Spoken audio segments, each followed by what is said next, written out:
Hindenburg एक बार फिर चर्चा में है। उसने अपनी नई रिपोर्ट जारी की है जिसमें उसने सेबी पर गंभीर आरोप लगाए हैं। इसे लेकर कांग्रेस भी अब हमलावर हो गई है। कांग्रेस ने हिंडनबर्ग सर्च द्वारा सेबी प्रमुख माधवी बुच पर लगाए गए आरोपों को लेकर शनिवार को उनकी निंदा की और कहावत है का इस्तेमाल करते हुए कहा कि चौकीदार की चौकीदारी कौन करेगा। कांग्रेस महासचिव जयराम रमेश ने हिंडनबर्ग की पोस्ट को टैग करते हुए सोशल मीडिया मंच एक्स पर लिखा, संसद को 12 अगस्त की शाम तक कार्रवाई के लिए अधिसूचित किया गया था। अचानक 9 अगस्त की दोपहर को ही इसे अनिश्चितकालीन के लिए स्थगित कर दिया गया है। आपको बताते चले, वहीं शिवसेना और अन्य विपक्षी दलों ने भी इस मामले पर बयान दिया है। शिवसेना यूबीटी सांसद प्रियंका चतुर्वेदी ने भी ट्वीट कर इस मामले की निंदा की है।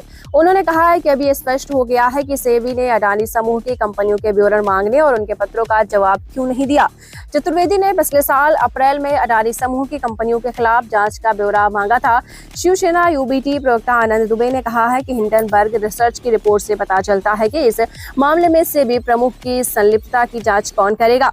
जिस तरीके से संसद सत्र समाप्त हुआ उसे लगता है कि बहुत कुछ गड़बड़ है। वहीं महुआ मोइत्रा ने भी बीजेपी को घेरा है। उन्होंने कहा है कि ये सेबी का टकराव और कब्जा दोनों है। सेबी के अध्यक्ष अडानी समूह में एक अपारदर्शी निवेशक हैं। संधि Cyril sharp corporate governance committee है, इसमें आश्चर्य नहीं है।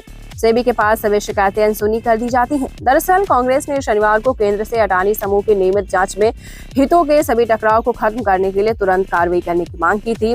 विपक्षी दलों ने यह भी कहा कि देश के सर्वोच्च अधिकारियों की कथित मिलीभगत का समाधान केवल घोटाले की पूर्ण जांच के लिए एक संयुक्त संसदीय समिति गठित करके ही किया जा सकता है। बता दें कि अमेरिका की रिसर्च कंपनी हिंडनबर्ग ने शनिवार को अपनी नई रिपोर्ट में सेबी प्रमुख माधवी बुच पर गंभीर आरोप लगाए हैं।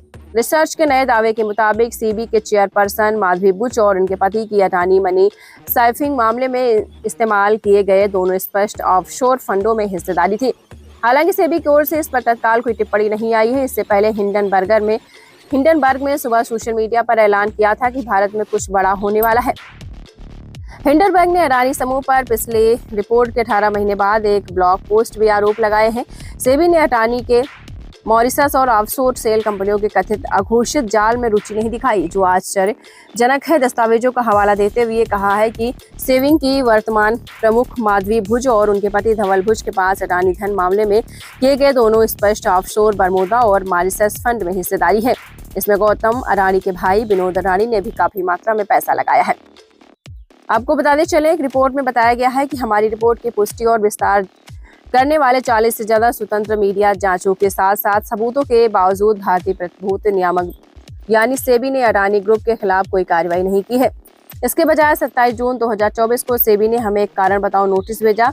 सेबी ने 106 पेज के विश्लेषण में किसी भी तथ्यात्मक त्रुटि का आरोप नहीं लगाया, बल्कि कहा है कि जो सबूत दिए गए हैं वो अपर्याप्त हैं। बता दें कि बीते वर्ष हिंडनबर्ग रिसर्च ने अडानी समूह को लेकर एक रिपोर्ट जारी की है। इसमें शेयरों के दामों में हेराफेरी के आरोप लगाए गए हैं। रिपोर्ट के बाद समूह के शेयरों में काफी गिरावट देखने को मिली है। बाद में इसमें तेजी आई। इस रिपोर्ट को लेकर भारतीय share media regulatory security exchange board of India ने हिंडनबर्ग को 46 पेज का कारण बताओ नोटिस भी भेजा था। वहीं 1 जुलाई 2024 को अपने एक ब्लॉग पोस्ट में हिंडनबर्ग ने कहा कि नोटिस में बताया गया है कि उसने नियमों का उल्लंघन किया है। कंपनी ने कहा कि सेबी ने आरोप लगाया है कि हिंडनबर्ग की रिपोर्ट में गुमराह करने के लिए कुछ गलत बयान शामिल हैं। इसका जवाब देते हुए हिंडनबर्ग ने सेबी पर कई तरीके के आरोप भी लगाए हैं। पढ़ते रहिए fight against criminal daily newspaper. आज की खबर में बस इतना ही। वीडियो को लाइक करें और चैनल को सब्सक्राइब कर ले, जिससे आने वाली वीडियो की नोटिफिकेशन आपको मिलती रहे।